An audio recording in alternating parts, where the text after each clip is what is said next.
Hey Browns fans, we have some breaking news here. It looks like our team is rushing to make changes to the roster. So come with me and I'll give you all the details firsthand. Be sure to hit the like button and subscribe to the channel so you don't miss any of the latest Browns news. Let's go. All right. Let's get started. It looks like we have some movement in the tight ends department. With David Njoku potentially missing time due to an ankle injury, the Browns are taking steps to ensure they don't miss a beat on offense. According to ESPN's Jeremy Fowler, the team is working out several tight ends on Tuesday, including some familiar names, Irv Smith Jr., Tommy Sweeney, and Jeff Swain. Now, let's break it down. First up, Irv Smith Jr. He spent last offseason with the Kansas City Chiefs after playing for the Bengals last year, where he caught 18 passes for 115 yards and a touchdown. He's an interesting option because he has some history with Kevin Stefanski, having played with him in 2019 with the Minnesota Vikings. That familiarity could be key if the Browns decide to bring him on board. Next up is Tommy Sweeney. He hasn't played since 2022. But he has 18 career receptions for 165 yards and one touchdown. While his numbers aren't impressive, he could still provide some depth if the Browns need a solid, reliable target for short yardage situations. And then there's Jeff Swain, the most experienced of the bunch. Swain has played 100 games in the NFL with stints in Dallas, Jacksonville, Tennessee, and most recently Arizona. Last season, he caught 10 passes for 94 yards with the Cardinals. Over his 9-year career, he has totaled 110 receptions for 848 yards and 6 touchdowns. His best season was probably in 2021 with the Titans, where he had 31 receptions for 210 yards and 3 touchdowns. He's a veteran who's been around the league and can bring a steady presence to the offense. Now, all of this movement is, of course, because David Njoku left Sunday's game against the Cowboys with that ankle injury. And unfortunately, as head coach Kevin Stefanski mentioned in his press conference, Njoku is considered week to week, which raises concerns about whether he'll be available for the upcoming games. Losing Njoku, even for a short period of time, is a huge blow. He's a big part of the offense and known for his ability to gain yards after the catch. His absence could make things even tougher for a Browns offense that's already struggling early in the season. Just look at Sunday's performance. Cleveland managed just 230 yards of total offense in that 33-17 loss to Dallas. The team converted just 2 third downs and had 7 3-and-outs. Those numbers aren't going to cut it, and losing Njoku will make it even harder to find a rhythm on offense. So the question is, who'll step up if Njoku is out? Will the Browns sign one of these veteran tight ends? Or will someone already on the roster take on a bigger role? And what does that mean for the team going forward, especially after a rough start to the season? We want to hear from you, Browns fans. What do you think of these potential additions? Should the Browns sign one of these guys to replace Njoku? Or do you think we should focus on the players we already have? The Browns are making some moves to address the latest spate of injuries. First, the team signed linebacker Khaleke Hudson off the New Orleans Saints practice squad. Hudson, a 6'1",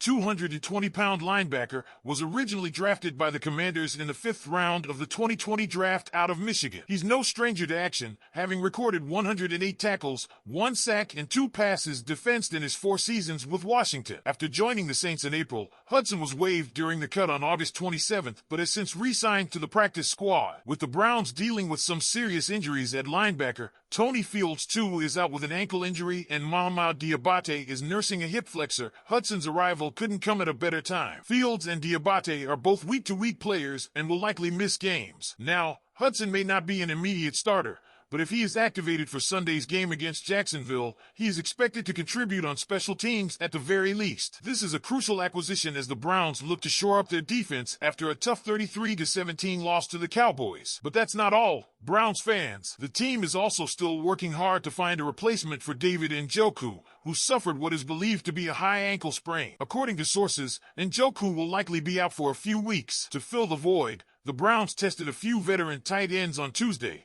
including Irv Smith Jr., Tommy Sweeney, and Jeff Swain. Let's break it down real quick. Irv Smith Jr. was a second-round pick of the Minnesota Vikings in 2019 and even played under Kevin Stefanski when he was the offensive coordinator there. He has been on and off a bit, spending 2023 with the Bengals before signing with the Chiefs in March. Tommy Sweeney, 29, was a 7th-round pick of the Bills in 2019, but had a rough year last season. He collapsed on the field during a medical event while with the Giants and hasn't played since. Jeff Swain is the most experienced of the bunch, a veteran drafted by the Cowboys in 2015. He spent time with the Titans under Mike Vrabel, who is now helping coach tight ends with the Browns. Swain could bring some solid depth and experience if the Browns decide to sign him. And just when you thought we were done, there's more. The Browns also signed wide receiver Kadarius Toney to their practice squad. Toney, a speedy receiver and two-time Super Bowl winner, brings some firepower to the roster. Keep an eye on him, as he could add a new dimension to the offense in the future. So, what do you think, Browns fans? Will Khaleke Hudson step up and make an impact? Should the Browns sign one of these tight ends to replace Njoku? And what do you think about Kadarius Toney joining the roster? Week 1 is in the books, and Browns fans, if you feel like you got catfished by the hype, you're not alone. All offseason,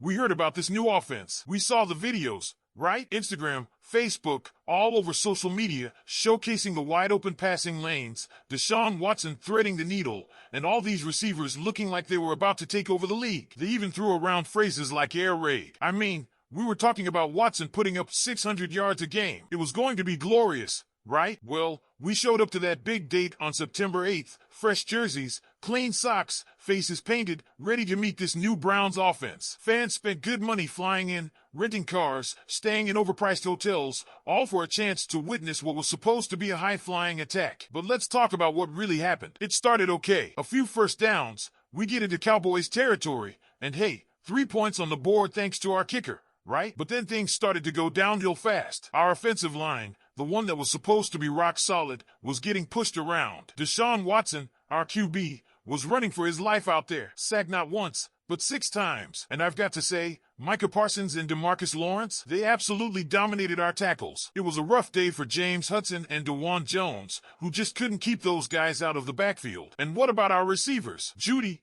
Cooper, Moore, the big names, right? Well, between the 3 of them, they managed a total of 3 catches in the entire first half. That's right, 3. That interception, it went right through Moore's hands into the arms of a Cowboys linebacker. I mean, come on. That's not what we paid for, is it? Then there's Deshaun Watson. We were expecting the Watson of old, the guy who threw for 4,800 yards in 2020. But what we saw on Sunday, overthrown passes, balls into the turf, and overall, just not looking like the star we thought we were getting. Meanwhile, Baker Mayfield is looking sharp with his new team. Just saying. Now, here's the kicker. All offseason, we heard about these new weapons, right? Elijah Moore, Jerry Jeudy, these were guys who were supposed to bring explosive plays to our offense. But let's face it, they've been average since turning pro. So, why are we trading away picks for underperforming guys? And where was Cedric Tillman? This guy was supposed to be a breakout star, but did you see him making any plays late in the game? No, me neither. And don't get me started on the tight ends. David Njoku is a pro bowler, but if his injury keeps him out for more than a game or 2, we've got no one behind him. The cupboard is bare. Yeah. We signed Kadarius Toney, a former first-round pick, but we're already full of high-round receivers who haven't lived up to the hype. Look, the Cowboys are a good team. They've won 12 games 3 years in a row, and their offense and defense are both ranked in the top 5. So maybe we should have seen this coming. But Browns fans, we were sold a dream this offseason, and what we got on Sunday, it wasn't pretty. 2 of 15 on third downs, 6 sacks allowed. That's not the high-powered offense we were promised. So, what do you think? Browns fans, are you still hopeful that this offense can turn things around? Or do you feel like you got catfished, too? Let me know in the comments below. And don't forget to hit that like button and subscribe if you haven't already. We've got a long season ahead, and you don't want to miss any of it. Let's keep the faith, Browns fans, but we need to see some serious changes if we're going to live up to the hype this season. Go Browns!